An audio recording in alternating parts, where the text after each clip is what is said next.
चलते हैं। बड़ा आनंददायक प्रसंग है श्रीमद् भागवत महापुराण में। संकट मोचन भगवान शिव स्वयं संकट में फंस गए। एक बार संकट मोचन है हनुमान जी, भगवान शिव ही तो है। स्वयं भगवान शंकर ही हनुमान जी के रूप में है। हनुमान जी को संकट मोचन कहा गया। शंकर जी संकट मोचन है, लेकिन स्वयं संकट में फंस गए महाराज। तो भगवान श्री कृष्ण चंद्रजू ने संकट मोचन किया, इसलिए इस अध्याय का नाम है शिव का संकट मोचन। शिव का संकट मोचन श्री कृष्ण चंद्रजू ने किया। राजा परीक्षित ने पूछा, भगवान देवादिदेव महाशंकर तो समस्त भोगों के परित्यागी हैं।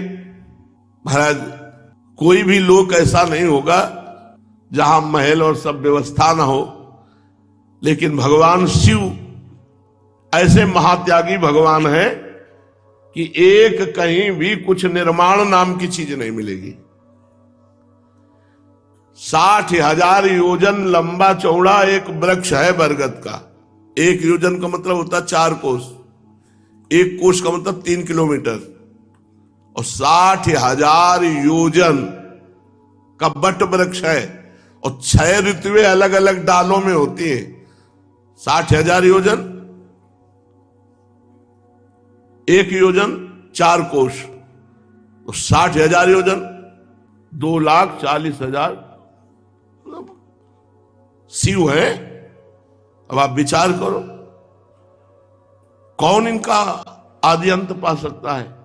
जिस वृक्ष के नीचे बैठते हैं महाराज, अगर विमान से घूमा जाए तो पार पाना मुश्किल हो जाएगा।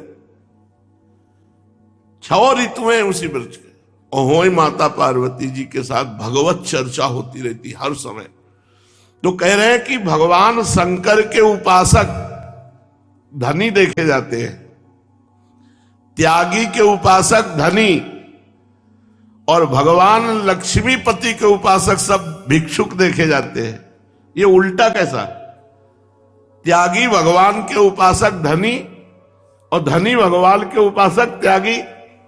महाराज ये दोनों प्रभु त्याग और भोग दृष्टि से एक दूसरे से विरुद्ध स्वभाव वाले हैं, लेकिन इनके उपासकों में विपरीतता देखी जाती। भगवान शंकर के जितने उपासक होंगे सब चकाचक, और का सोने की लंका इन्हीं की तो दी हुई थी।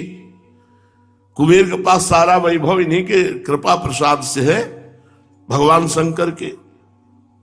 और लक्ष्मीपति के जितने मिलेंगे अकिंचन, बोले 4-4 दिन से भोजन नहीं मिला है, त्यागी बैरागी। तो परीक्षित जी ने कहा, भगवान मुझे बड़ा संदेह है कि त्यागी की उपासना से भोग और लक्ष्मीपति की उपासना से त्याग वैरागी, ये मैं जानना चाहता हूं, ऐसा उल्टा क्यों होता है। श्री सुखदेव जी महाराज ने कहा, परीक्षित भगवान शंकर सदैव अपने स्वरूप में रहते हैं, और शिवा शक्ति सदैव उनकी सेवा में रहती है। तो जब कोई भगवान शंकर की आराधना करता है तो अम्मा जो है बड़ी प्रसन्न हो जाती है और माला माल कर देते हैं। और जब कोई हरि की उपासना करता है तो लक्ष्मी जी तिरछी दृष्टि से देखते हैं कि हमारे प्रीतम है और ये इनको प्रीतम भाव से उपासना करता है। तो लक्ष्मी जी जब तिरछी दृष्टि से देखती हैं तो उसके पास सुविधा और सुख संपत्ति सब हट जाती है। उधर अम्बा करुणा दृष्टि से देख, मेरे प्रीतम की उपासना। और प्रीतम भाई पूछो मत, ढेर सारी भभूत लगी, जटा का बोझा सांप, भभूत का है कि चिता भस्मा लेपो गरल मसनम दिक्पट धरो जटाधारी कंठे भुजगपत्यारी पशुपति कपाली भूतेषु, ऐसा अद्भुत भेष। और भगवान शिव अहंकार के अधिष्ठात्र देवता है। अहंकार 3 प्रकार का, वैकारिक, तेजस, तामस। त्रिविध अहंकार से 16 विकार हुए, 10 इंद्रियां, 5 महाभूत, 1 मन, सब के सब महाऐश्वर्यशाली। इसलिए अहंकार के अधिष्ठात्र देवता भगवान की शिव की उपासना करने से निश्चित ईश्वरी की प्राप्ति, विद्या की प्राप्ति, ज्ञान की प्राप्ति, बल की प्राप्ति। और भगवान श्री कृष्ण प्रकृति से परे, पुरुषोत्तम, माया के गुणों से रहित, तो जब कोई इनका भजन करता है तो भगवान उसे गुणातीत कर देते हैं। माया नहीं देते, गुणातीत कर देते हैं। परीक्षित, तुम्हारे दादा धर्मराज युधिष्ठिर जब अश्वमेध यज्ञ कर चुके थे तो इसी विषय में उन्होंने प्रश्न किया था जैसे तुमने किया।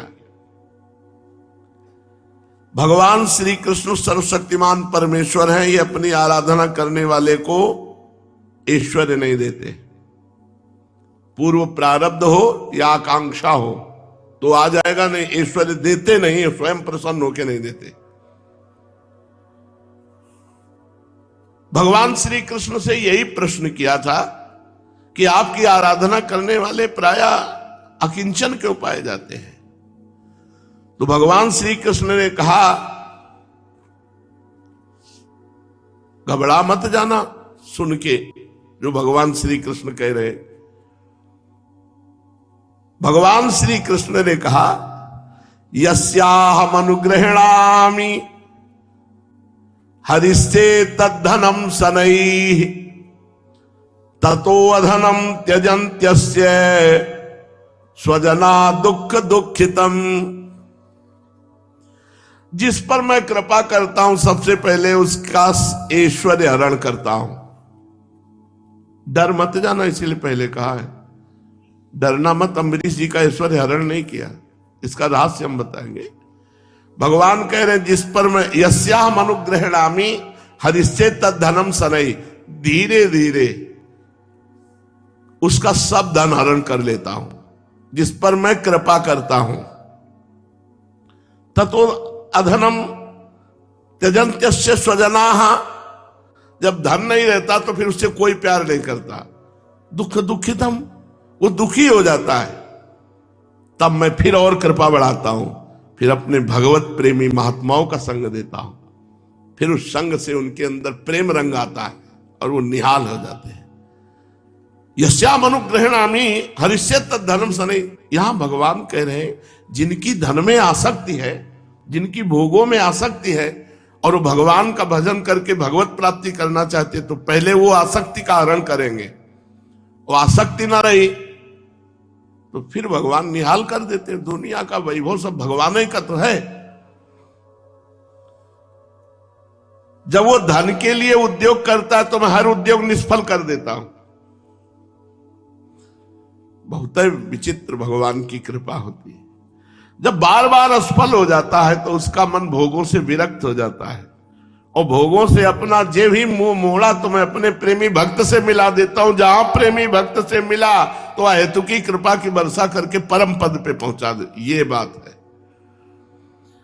मेरी कृपा बड़ी सूक्ष्म है, बड़ी सूक्ष्म है। 1 करोड़ कच्चे का आया, बोले भगवान की बड़ी कृपा।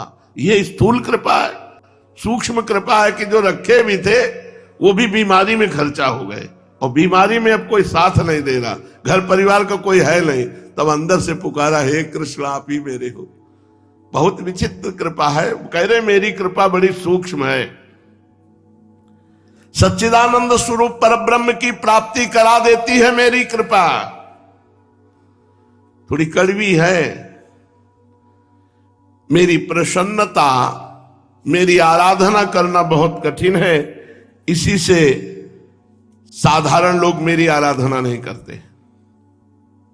असाधारण कृपा। और भगवान शिव, एक नाम है आशुतोष। आशुतोष माने बहुत जल्दी प्रसन्न होकर वरदान दे देना। और कभी कभी खुद ही संकट में फंस जाना होता है बहुत जल्दी वरदान दे देने में। तो श्री सुखदेव जी कहते हैं, परीक्षित, वरदान और शाप देने में समर्थ हैं तीनों देवता, भगवान ब्रह्मा, भगवान विष्णु भगवान महादेव। पर इनमें सबसे जल्दी वरदान देने में कृपालु हैं आशुतोष और ढरदानी भगवान शिव। ऐसा भगवान श्री हरि नहीं करते, जल्दी वो रीझते नहीं, और रीझ गए तो आर पार का खेल होता है। भगवान शिव बहुत जल्दी प्रसन्न हो जाते हैं, बहुत जल्दी। बोले इस विषय में तुम्हें एक प्रसंग सुनाते हैं। एक बार वृकासुर, ये शकुनी दैत्य का पुत्र है, जिसे बाद में भस्मासुर कहा गया। इसकी बुद्धि बहुत बिगड़ी हुई थी। एक दिन उसने देखा नारायण नारायण नारायण करते हुए देवर्षि नारद जी जा रहे थे। नारद जी से कहा जल्दी से जल्दी जो प्रसन्न हो जाए वो हमें बताओ, कौन है प्रसन्न होगा, कौन देवता है जो झटपट आशीष दे दे, आशीर्वाद दे दे। तो नारद जी ने कहा आशुतोष बड़ी जल्दी प्रकट होने वाले भूत भावन भगवान शंकर देवादिदेव महादेव, तुम भगवान शंकर की आराधना करो, बहुत जल्दी वो प्रसन्न हो जाते हैं। थोड़े सी साधना में बहुत जल्दी प्रसन्न होकर जो मांगे वो दे देते हैं, और थोड़े से अपराध में वो भस्म भी कर देते हैं। देखो रावण थोड़ा भगवान शिव जी का स्तवन और सेवा किया, पूरे सोने की लंका और सब वैभव। बाणासुर तांडव नृत्य में ऐसे 1000 भुजाएं और पूरे नगर की रखवाली की जिम्मेवारी ले ली भगवान शंकर ने। कैलाश उठा करके भुजाओं में भगवान का स्तवन किया। भगवान शिव का पूरा वरद हस्त था रावण के ऊपर। नारद जी ने जो भी कहा कि देवादिदेव महादेव शंकर बहुत जल्दी प्रसन्न हो जाते हैं, बृकासुर केदार क्षेत्र में गया। भगवान शंकर को प्रसन्न करने के लिए अग्निदेव को भगवान का मुख मान करके अपने शरीर का मांस काटता, नोचता और स्वाहा नमः शंकराय स्वाहा, नमः शंकराय। 6 दिन तक अपने शरीर का मांस नोच नोच करके स्वाहा करता रहा। जब 7वां दिन हुआ तो उसने सोचा ऐसे प्रसन्न नहीं होंगे, तो कुल्हाड़ लिया और गर्दन काटने को हुआ अपनी। सोई भगवान शंकर प्रसन्न हो गए। भगवान शंकर ने कहा क्यों आत्महत्या करता है, बोल क्या तुझे चाहिए।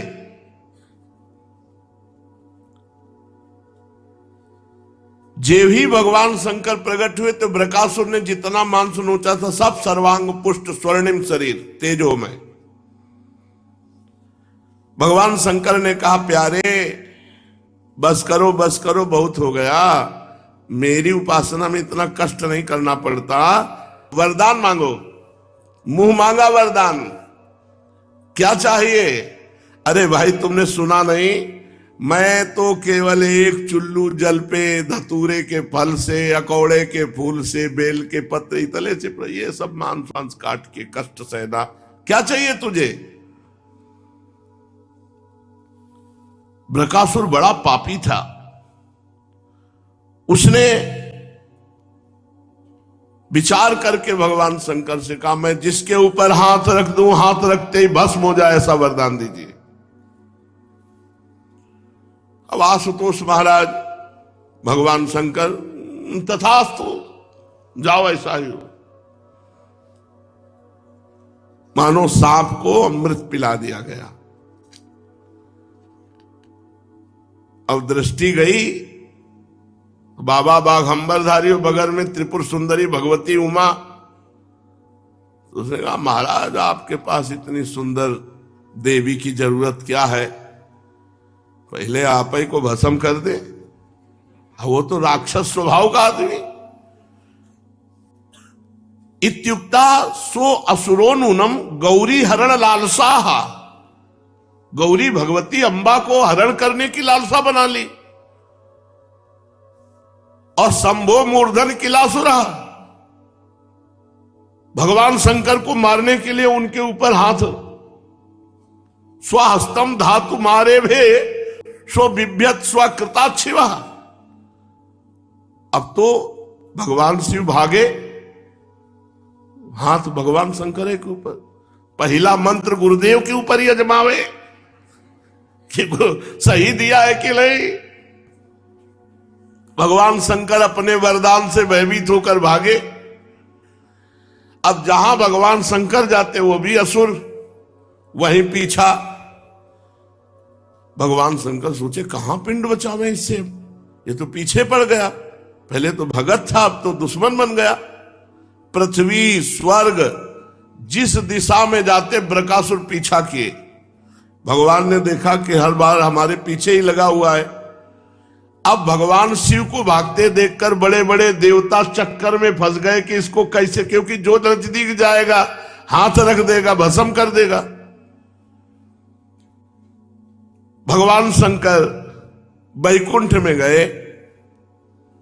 वैकुंठ स्वयं भगवान श्री कृष्ण का, श्री हरि का निवास स्थान है।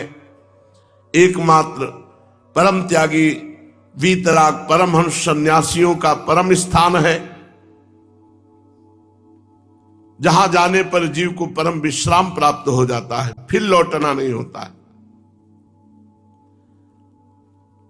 ध्यान के द्वारा भगवान श्री हरि का,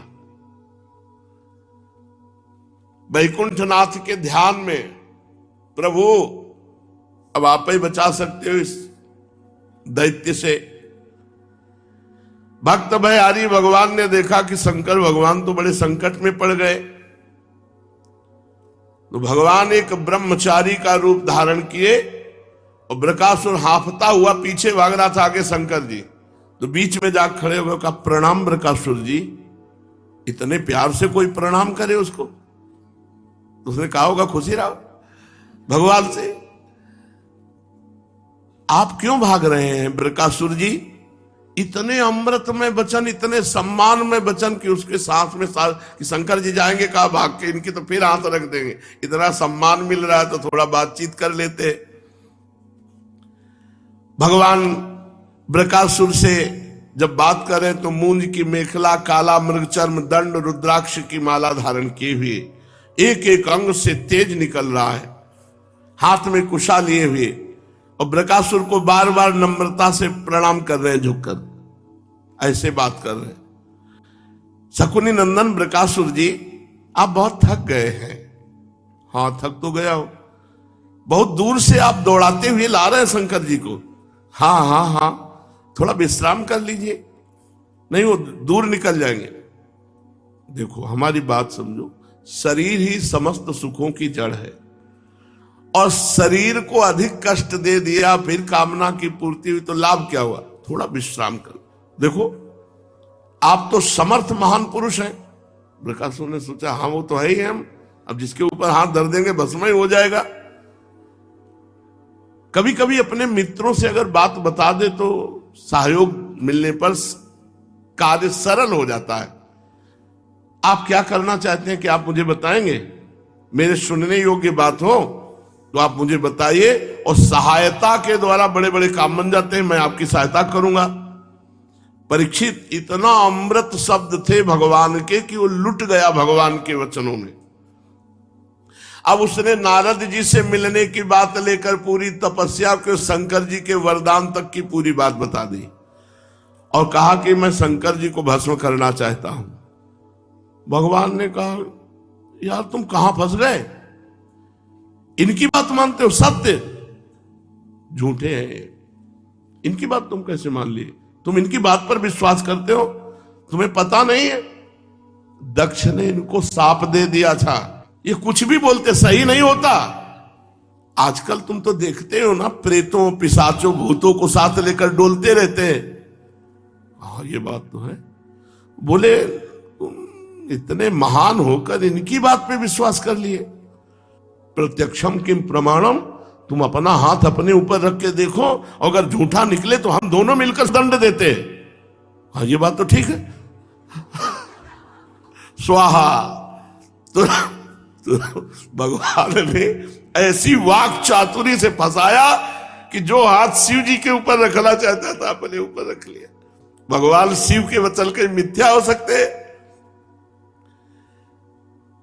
भगवान ने ऐसी मोहित करके बात की, दुर्बुद्धि की बुद्धि मारी गई और सिर पर अपने हाथ रख लिया।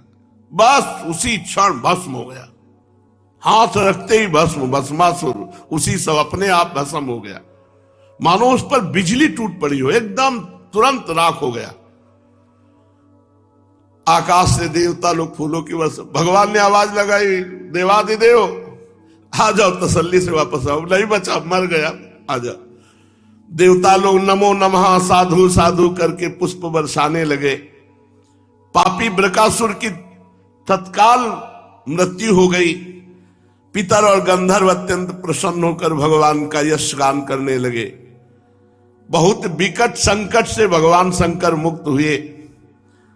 भगवान श्री कृष्ण ने कहा, शंकर जी, देवादिदेव, बड़े हर्ष की बात है कि दुष्ट अपने दुष्ट स्वभाव के कारण ही अपने पापों से मारा गया। परमेश्वर भला आप जैसे महापुरुष का अपराध करके कौन सुरक्षित रह सकता है?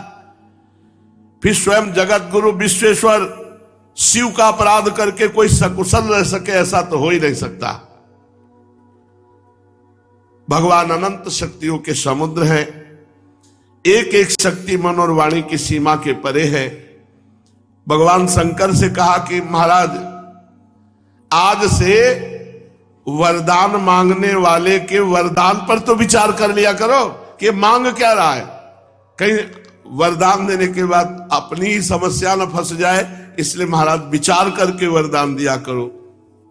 जो भगवान शंकर की इस बृकासुर से, भस्मासुर से छुड़ाने की लीला को कहेगा और सुनेगा, वो भगवान शंकर और श्री हरि कृपा से माया के बंधनों से मुक्त हो जाएगा, माया के संकटों से मुक्त हो जाएगा। श्री सुखदेव जी कहते, परीक्षित एक बार सरस्वती नदी के पावन तट पर बड़े बड़े ऋषि लोग यज्ञ प्रारंभ कर रहे थे। उन ऋषियों में एक बात चली कि इन तीन भगवान में कौन बड़ा है? ब्रह्मा, महादेव और भगवान श्री हरि। परीक्षित, बात ज्यादा बढ़ गई। कोई कहता ब्रह्मा को, कोई कहता महादेव जी को, कोई कहता हरि को। उनमें भगवान के महान भक्त, ब्रह्मा जी के पुत्र, तपस्या के धनी भृगु जी ने कहा कि आप कोई लड़ो मत, हम तीनों की परीक्षा लेते हैं, इनमें जो श्रेष्ठ निकलेगा वही श्रेष्ठ है। अब इन तीनों भगवान की परीक्षा लेने के लिए भृगु जी महाराज सबसे पहले अपने पिता ब्रह्मा जी के पास गए, ब्रह्मा की सभा में। तो वहां जाके प्रणाम करना चाहिए, नमस्कार करना चाहिए, स्तुति करना चाहिए, कुछ नहीं किया, जाके खड़े हो गए। परीक्षा लेने के लिए ना तो उन्होंने नमस्कार किया, ना तो स्तुति की, ना प्रणाम किया। ब्रह्मा जी ने देखा कि ब्रह्म सभा में आकर सभा का अपमान हो रहा है, ना तो प्रणाम, ना नमस्कार, ना स्तुति। एकदम क्रोध आ गया। फिर अपने क्रोध को दबाते हुए देखा कि ये तो मेरा ही पुत्र भृगु है। तो भीतर ही भीतर विवेक बुद्धि से क्रोध को दबा लिया, जैसे कोई अरण्य मंथन से उत्पन्न अग्नि को जल से बुझा दे। देखा भृगु जी ने कि पिताश्री क्रोधित तो हुए पर अपने क्रोध को दबा लिया। बस फिर प्रणाम किया भृगु जी ने और वहां से चल दिए। परीक्षा हो गई। कैलाश पहुंचे। देवादिदेव भगवान शंकर ने देखा कि महर्षि भृगु जी पधारे, तो बड़े आनंद से खड़े होकर दोनों भुजाएं फैला दी कैलाश में, आओ भाई गले लगो। महर्षि भृगु जी ने कहा, मैं तुम्हारा आलिंगन नहीं स्वीकार करता, तुम लोक और वेद की मर्यादा का उल्लंघन करते, इसलिए मैं तुम्हें गले नहीं लगा सकता। भृगु जी की बात सुनी तो भगवान शंकर ने कहा, तुम्हें गले लगा रहे थे तो तुम्हारी समझ में नहीं आ रहा था, अब हमारा त्रिशूल तुम्हारे गले लगेगा। और त्रिशूल उठाया और कहा, तुम ऐसी। त्रिशूल उठाकर महर्षि भृगु को जब मारना चाहा तो सती जी ने पकड़ लिया, नहीं नहीं, ब्रह्म ऋषि की हत्या ठीक नहीं है। थोड़ी देर में भगवान शंकर जब शांत हुए, भृगु जी ने फिर प्रणाम किया, चल आखिरी में प्रणाम कर चल गए वैकुंठनाथ भगवान श्री हरि के धाम। उस समय लक्ष्मी जी की गोद में भगवान सर रखे हुए थे। भृगु जी सीधे गए और एक लात छाती में मारी। भक्तवत्सल भगवान श्री हरि उठ खड़े हुए, सैया से नीचे उतरे, शेष सैया से, और भृगु जी को सिर झुकाकर प्रणाम किया। और भगवान ने कहा, आपका स्वागत है, मुझे पता नहीं था कि आप आ रहे हो, नहीं तो उठ करके आपकी अगवानी करता। प्रभु मेरा अपराध क्षमा करना, क्योंकि मैं आप जैसे ब्रह्म ऋषि का आदर नहीं कर पाया। महामुने भगवान ने चरण पकड़ लिए भृगु जी के और कहा, तुम्हारे चरण अत्यंत कोमल हैं, मेरी छाती बड़ी कठोर है, कहीं तुम्हारे चरणों को चोट तो नहीं लग गई। सहलाने लगे भगवान। महर्षि, आपके चरणों का जल तीर्थों को भी तीर्थ बनाने वाला है। आज मैं और मेरा लोक सब पावन हो गया आपके चरणों के स्पर्श से। भगवान वचन दिए कि आज के बाद चाहे जो अवतार हो मेरा, तुम्हारा चरण चिन्ह हमारी छाती पे रहेगा, ये हमारा आभूषण रहेगा, भृगु चरण चिन्ह, भृगुलता। श्री सुखदेव जी कहते हैं, परीक्षित, भृगु जी के आंसू आ गए कि मैंने लात मारा और भगवान चरण पकड़ कर दबा रहे कि हमारी छाती बड़ी कठोर है, तुम्हारे चरणों में कहीं चोट ना लग गई हो। भृगु जी के भक्ति के उद्रेक से गला भराया, आंखों में से आंसू छलक आए और वो मौन हो गए।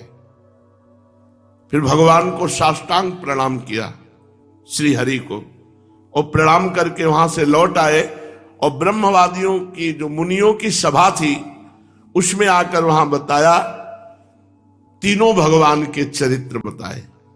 भृगु जी का अनुभव सुनकर सभी ऋषि मुनियों को बड़ा विस्मय हुआ, उनका संदेह दूर हो गया। तब से वे भगवान श्री हरि ही सर्वश्रेष्ठ ऐसा मानने लगे। वैसे तो भगवान श्री हरि ही ब्रह्मा है, भगवान श्री हरि ही महादेव है, महादेव ही श्री हरि है, कोई किंचित भेद नहीं है। भगवान श्री हरि ही साक्षात धर्म, ज्ञान, वैराग्य, 8 प्रकार के ऐश्वर्य और चित्त को शुद्ध करने वाला यश प्राप्त होता है। शांत, समचित्त, अकिंचन और सबको अभय देने वाले साधु मुनियों के वे एकमात्र परम गति हैं, ऐसा सारे शास्त्र कहते हैं।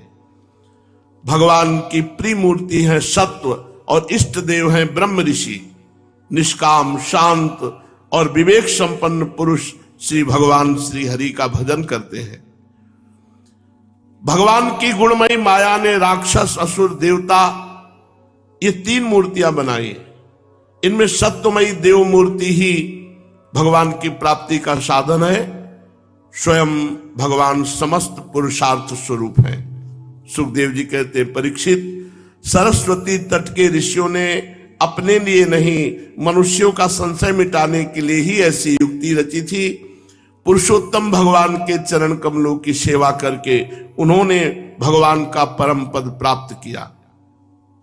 सूत जी कहते हैं, शौनकादि ऋषियों, भगवान पुरुषोत्तम की एक कमनीय कीर्ति कथा जन्म मृत्यु रूप संसार के भय को मिटाने वाली है। यह व्यासनंदन भगवान श्री सुखदेव जी के मुखारविंद से निकली हुई सुरभिमयी मधुमयी सुधाधारा है। इस संसार के लंबे पथ का जो बटोही अपने कानों के दोनों से इसका निरंतर पान करता रहता है, उसकी सारी थकावट जो जगत में इधर उधर भटकने से होती है, दूर हो जाती है। श्री सुखदेव जी कहते हैं, परीक्षित, एक दिन की बात है, भगवान श्री कृष्ण, बलराम, अर्जुन, ये सब बैठे हुए थे। द्वारिकापुरी में किसी ब्राह्मणी के गर्भ से एक पुत्र पैदा हुआ, परंतु पैदा होते ही मर गया। वो ब्राह्मण उस मृत शरीर बालक को लेकर राजमहल के द्वार पर गया और वहां रख करके बहुत विलाप करने लगा। उसने कहा, इसमें संदेह नहीं कि ब्राह्मण द्रोही, धूर्त, कृपण और विषयी राजा के कर्म दोष से ही मुझ ब्राह्मण के बालक की मृत्यु हुई है। अगर राजा दोषी ना होता तो इस अवस्था में बालक की मृत्यु नहीं हो सकती। राजा हिंसा परायण, दुश्शील, अजितेंद्रीय होता है तो उसे राजा मानकर जो सेवा करने वाली प्रजा होती है वो दरिद्री होती है, दुख पर दुख भोगती है और उसके सामने संकट पर संकट आते हैं। कोई कुछ नहीं बोला। दूसरा बालक हुआ, वो भी मर गया, वो भी दरवाजे पे लाके ऐसे ही ब्राह्मण बोला। फिर तीसरा वही बात फिर भी कही। इस तरह चौथा, पांचवा, छठवां, सातवां, आठवां, नवें बालक के मरने पर जब वहां आए तो गांडीव धनुषधारी अर्जुन जी भी बैठे थे। उन्होंने ब्राह्मण की बात सुनकर कहा, ब्राह्मण, आपके निवास स्थान द्वारिका में कोई धनुषधारी छत्री नहीं है क्या? मालूम होता है कि ये यदुवंशी ब्राह्मण है और प्रजा का पालन परित्याग करके किसी यज्ञ में बैठे हुए हैं। जिनके राज्य में धन, स्त्री अथवा पुत्रों से वियुक्त होकर ब्राह्मण दुखी होता, वो छत्री नहीं है। छत्री के वेश में पेट पालने वाले नट हैं, उनका जीवन व्यर्थ है। हे ब्राह्मण देवता, मैं समझता हूं कि आप स्त्री पुरुष अपने पुत्रों की मृत्यु से दीन हो रहे हैं। मैं आपको वचन देता हूं कि मैं आपके संतान की रक्षा करूंगा। यदि मैं आपके संतान की रक्षा न कर सका तो मैं प्रतिज्ञा करता हूं कि तुरंत आग लगाऊंगा, उसी आग में जलकर मर जाऊंगा। ब्राह्मण ने कहा, होश में होश में, यहां बलराम जी बैठे हैं, भगवान श्री कृष्ण बैठे हैं, धनुर्धारी प्रद्युम्न बैठे हैं, अद्वितीय योद्धा अनिरुद्ध भी हैं। जब ये मेरे बालकों की रक्षा नहीं कर सके, इन जगदीश्वरों के लिए भी काम करना कठिन हो रहा है, तो तुम इसे कैसे करना चाहते हो? सचमुच ये तुम्हारी मूर्खता है। हम तुम्हारी इस बात पर बिल्कुल विश्वास नहीं करते। अर्जुन ने कहा, ब्राह्मण, मैं बलराम नहीं हूं, मैं श्री कृष्ण नहीं हूं, मैं प्रद्युम्न नहीं हूं, मैं अर्जुन हूं। भाव इसका क्या है कि मैं भगवान तो नहीं हूं लेकिन भगवान का दास हूं, और जो काम भगवान भी नहीं पूरा कर सकते, भगवान अपने दास की इच्छा जरूर पूरी करते हैं। आंतरिक भाव ये, मैं गांडीव धनुषधारी अर्जुन हूं, जिनका गांडीव नामक धनुष विश्व विख्यात है। जाओ ब्राह्मण देवता, विश्वास करो मेरी बात पर, मेरे बल पर उसका तिरस्कार मत करो। आप जानते नहीं हैं, यदि मैं अपने पे आ जाऊं तो भगवान शंकर को भी युद्ध में तृप्त कर सकता हूं। भगवान, मैं क्या अधिक कहूं, अगर मृत्यु तुम्हारी संतान को ले गई तो मृत्यु को भी परास्त करके तुम्हारी संतान को लाऊंगा। परीक्षित, जब अर्जुन ने इस प्रकार ब्राह्मण को विश्वास दिलाया तो उसने कहा, जय हो महाराज, फिर आपकी। अर्जुन के बल पौरुष का प्रसन्नता पूर्वक बखान करता हुआ ब्राह्मण घर लौट आया। फिर समय आया जब प्रसव का। ब्राह्मण दौड़ता हुआ अर्जुन के पास आया और कहने लगा, इस बार तुम मेरे बच्चे को मृत्यु से बचा लो अर्जुन। ये सुनकर अर्जुन वहां गए, शुद्ध जल से आचमन किया, देवादिदेव महादेव भगवान शंकर को प्रणाम किया, फिर दिव्य अस्त्रों का स्मरण किया, गांडीव पर डोरी चढ़ाई और हाथ में लेकर ऐसे दिव्यास्त्र मंत्रों का अभिमंत्रित करके प्रसव गृह को पिंजड़ा बना दिया। अगर वायु भी प्रवेश करेगी तो अर्जुन से आज्ञा पाकर, मृत्यु भी प्रवेश करेगी तो अर्जुन से आज्ञा पाकर। अब बड़ा आश्चर्य हुआ, पहले ब्राह्मण का बच्चा होता था तो भूमि पर जन्म तो होता था, जन्म होते ही वो मर जाता था। अब की बच्चा पैदा हुआ, रोने की आवाज आई और देखते देखते सशरीर आकाश को चला गया। अब वो ब्राह्मण भगवान श्री कृष्ण के सामने अर्जुन की निंदा करने लगा, बोले मूर्खता तो देखो, पहले लाश तो मिल जाती थी, अब तो शव भी नहीं मिला, आकाश को चला गया। अरे भला जिसे भगवान श्री कृष्ण, प्रद्युम्न, अनिरुद्ध, बलराम नहीं बचा सके, उसकी रक्षा करने में कौन समर्थ हो सकता है?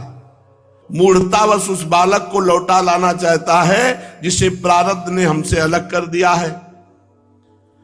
जब उस ब्राह्मण ने इस प्रकार भला बुरा कहा तो अर्जुन ने तत्काल योग बल से यमराज के पास गए, सेमिनीपुरी। वहां कहा, आदेश किया कि ब्राह्मण का बालक वापस किया जाए। बोले यहां आया ही नहीं है। पूरे त्रिभुवन के जो भी मरेगा वहां हिसाब किताब होता है, उसका हिसाब ही किताब नहीं। बोले यहां कोई मतलब नहीं, उस ब्राह्मण बालक को कोई मतलब नहीं, न काल से न मृत्यु से। इंद्र के लोग गए, अग्नि के लोग गए, निऋति के लोग, सोम, वायु, वरुण, सब नीचे की पुरियों में, ऊपर के लोकों में, सब ब्रह्मांडों में खोज डाला। महरलोक, जनलोक, तपलोक, सत्यलोक, कहीं भी बालक नहीं मिला।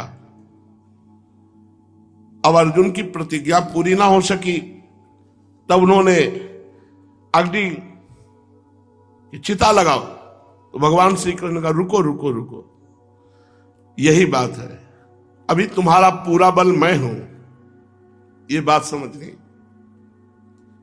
भक्त का जितना बल है तो है, नहीं, भक्त का पूरा बल भगवान है। अर्जुन, तुम अपने आप का तिरस्कार मत करो, तुम्हारा बल मैं हूं। चलो मैं तुम्हें अभी ब्राह्मण बालक दिखाई देता हूं। आज लोग जो तुम्हारी निंदा कर रहे हैं, फिर ये लोग तुम्हारी प्रशंसा करेंगे, तुम्हारी कीर्ति की स्थापना करेंगे। सर्वशक्तिमान भगवान इस प्रकार अर्जुन को समझाया बुझाया और अपने सारथी दारुक को बुलाया।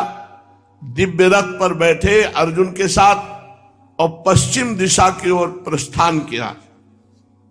फिर भगवान पूरी यात्रा करते हैं, कहां पहुंचते हैं, कैसे बालक लाते हैं, शेष चर्चा आगे। श्री राधा वल्लभ लाल की।